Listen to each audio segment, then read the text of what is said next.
Halo Bray, kembali lagi di Gaptek.id dan ini adalah Asus ROG Ally. Sebelumnya gue udah sempat nge-review ROG Ally ini, gue juga udah sempat bikin konten untuk upgrade SSD dari Asus ROG Ally.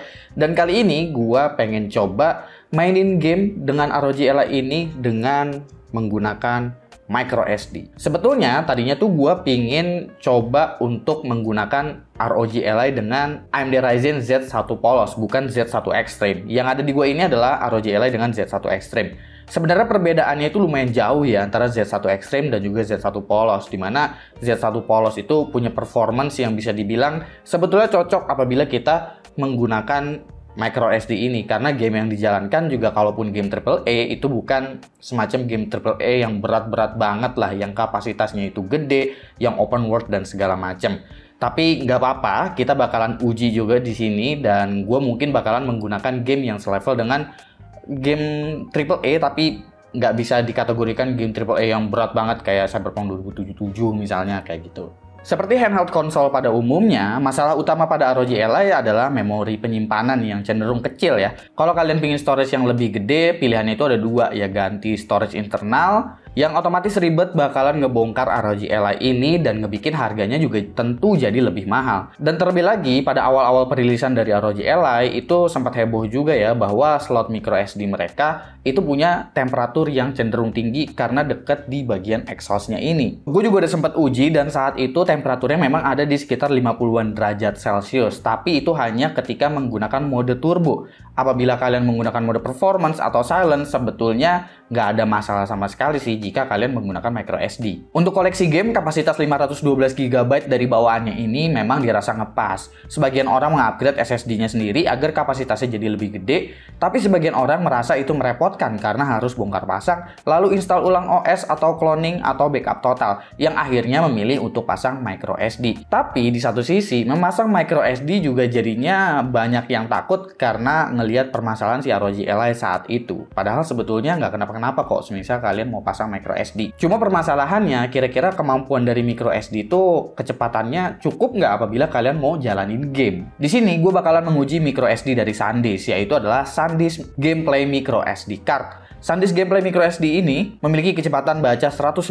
MB per second dan write-nya di sekitar 130 MB per second. Jadi cukup mumpuni sebetulnya untuk bermain game kasual ataupun game AAA. Karena sebetulnya jika kalian bermain game itu ya kecepatan sekuensial sebetulnya nggak terlalu dipakai, tapi yang lebih dipakai itu adalah kecepatan random atau random 4K. Jadi banyak kumpulan file-file kecil yang bakalan dibaca sama si storage-nya, baik itu menggunakan SSD ataupun menggunakan si micro SD ini. SanDisk Gameplay Micro SD ini memang dibuat khusus untuk handheld gaming, jadi udah pasti kompatibel dengan semua handheld konsol gaming. Salah satunya ialah si ROG Ally ini, termasuk Steam Deck, MSI Cloud, dan lain sebagainya juga kalian ya jelas bisa menggunakan micro SD si SanDisk ini. Untuk SanDisk Gameplay Micro SD ini memiliki ukuran mulai dari 526 GB sampai dengan 1 TB. Jadi kalian bisa pilih aja kapasitas memori sesuai kebutuhan kalian. Ya, karena micro SD ini sebetulnya simple banget, jadi kita bakalan langsung aja masuk ke bagian pengujiannya. Untuk pengujiannya ini gue bakalan praktekin langsung nanti, jadi kita bakalan transisi,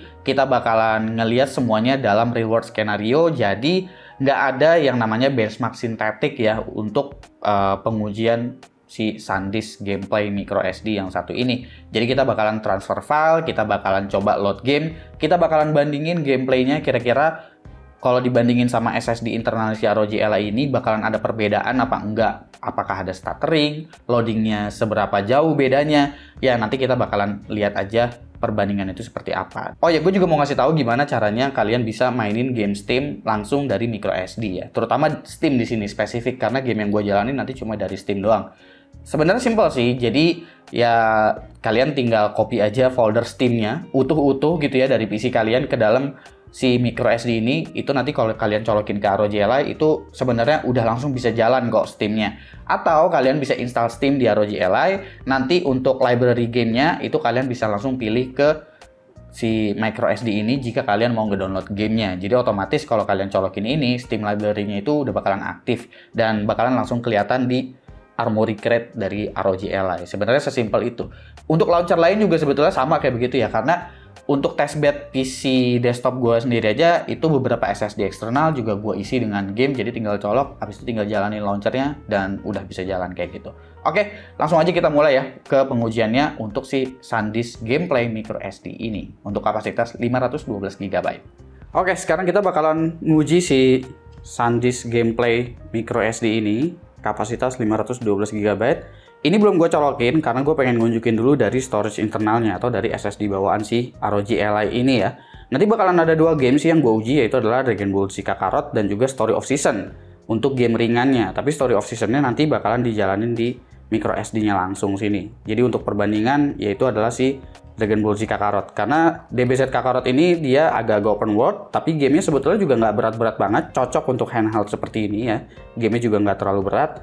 Modenya itu gue pakai mode silent di ROG Ally-nya, dan kita bakalan coba lihat loading gamenya, habis itu gameplaynya sendiri, terutama di bagian open world-nya ya, bukan di bagian gameplay pas berantemnya itu kayak gimana. Karena game ini juga bisa pindah-pindah map dan mapnya lumayan luas. Oke, kita coba running aja nih. Di sini gue juga bakalan unjukin bar FPS-nya, jadi kalau misalkan ada stuttering, itu dia nanti bisa kelihatan. Oke, kita udah masuk ke gamenya.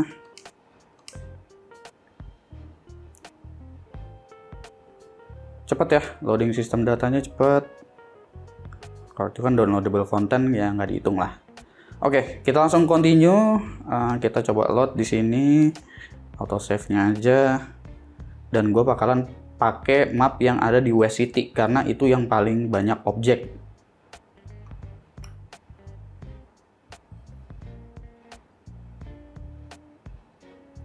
Nah, so far di West City ini dia dapat di sekitar 40-an FPS ya. Ini memang paling banyak sih objeknya di kota ini. Tapi nggak ada masalah sama sekali. Biarpun pakai mode silent, ini masih oke performance-nya. Diajak dash juga masih 40-an FPS-nya. Emang gokil ya ROG Ally ini performance-nya. Jadi nggak ada masalah tuh. Loadingnya juga tadi gue bakalan kasihin timestamp sih. Jadi kalian nanti bisa ukur, bedain sendiri kira-kira nanti lebih kencang mana storage internalnya atau ini gitu. Atau ke notice atau enggak deh gitu. Di sini juga kan nggak ada missing tekstur segala macem. Aman sih. Kita coba turun. Kita coba lari ngebut, masih aman. Oke, untuk Dragon Ball Z Kakarot pakai storage internalnya jelas aman ya, karena ini adalah SSD. Gimana kalau misalkan kita pakai si micro SD-nya nih ya. Caranya kayak gimana ya, tentu kita bakalan quit dulu nih gamenya. Nah, untuk pengujian micro SD-nya tentu di sini Steam-nya tuh gue harus close dulu. Jadi Steam yang di sini tuh nggak boleh running. Jadi gue shutdown dulu Steam yang di sini. Oke, udah. Lalu kita masukin aja nih SanDisk Gameplay-nya di sini. Di dalamnya udah ada Steam-nya, udah gua taruh Dragon Ball Z Kakarot juga sama Story of Season. Nah, langsung ke detect tuh, ya kan? Nah, nanti buat bukanya ya udah tinggal buka aja kayak gini. Nah, di sini udah ada folder Steam nih. Udah ada shortcutnya juga. Jadi kalau kalian mau masang Steam di micro SD, sebetulnya tinggal copy aja satu folder Steam, nanti kalian tinggal masuk aja kan ke folder Steam-nya, atau kalian nanti bikin shortcut di luar kayak gitu, kalian tinggal cari aja nih file Steam-nya di dalam sini.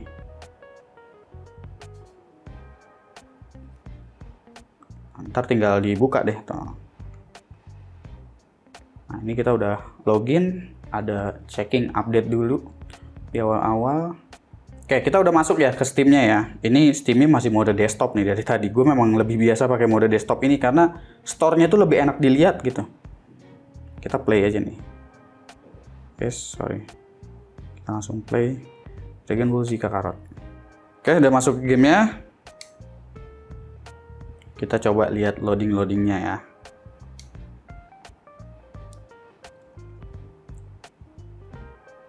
Sistem datanya, loading sistem datanya cepat tuh.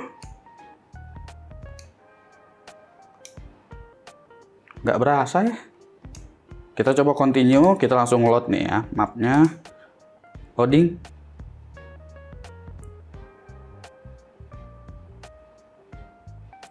Nah, nanti kalian lihat nih bedanya kira-kira seberapa jauh sama SSD internalnya. Ini pas bagian loadingnya udah masuk. FPS-nya di sini juga masih 40-an, mirip-mirip, cenderung sama bahkan. Sejauh ini di atas nggak ada stuttering. Kita coba dash ke posisi yang banyak kotaknya situ. Oke, nggak ada masalah. Kita coba turun biar lebih banyak objek.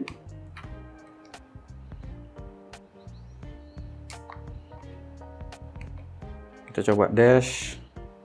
Nggak ada masalah. Masih 40-an FPS-nya. Nggak ada stuttering juga. Kita coba pindah map ya. Kita coba pindah map. Pindah map tuh apa sih? Lupa gua. Nah, sini kita coba ke area ini nih. Kame House. Nah, ini loading lagi kan dia, ganti map.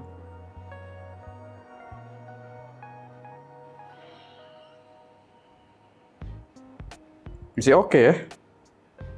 Loading-loadingnya ya. Kita coba ganti lagi mapnya ke arah quest nih. Arah quest ada di Goku's House.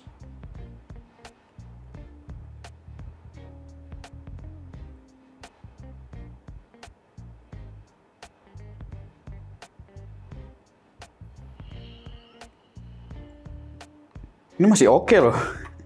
Gue nggak nyangka sih micro SD ternyata loadingnya masih se-oke ini. Kita coba gameplay nih ya. Ini harusnya fighting sih. Nah,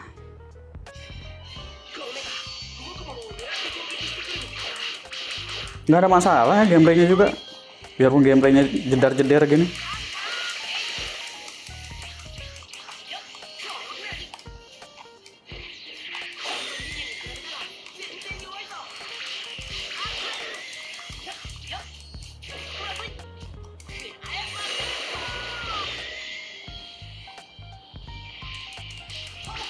Nggak ada masalah.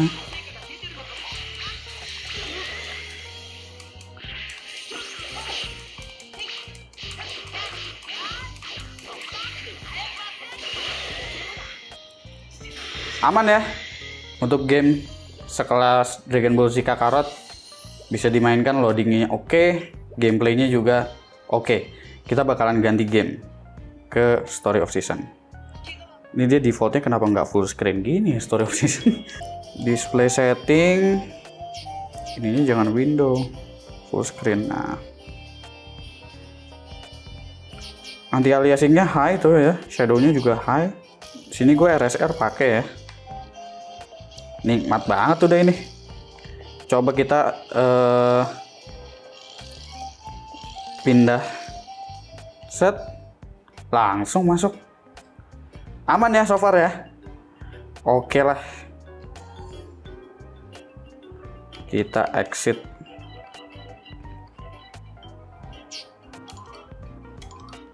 Oke, kurang lebih segitu ya untuk pengujiannya si SanDisk gameplay yang satu ini. Dan kemampuannya so far oke banget sih untuk sebuah micro SD.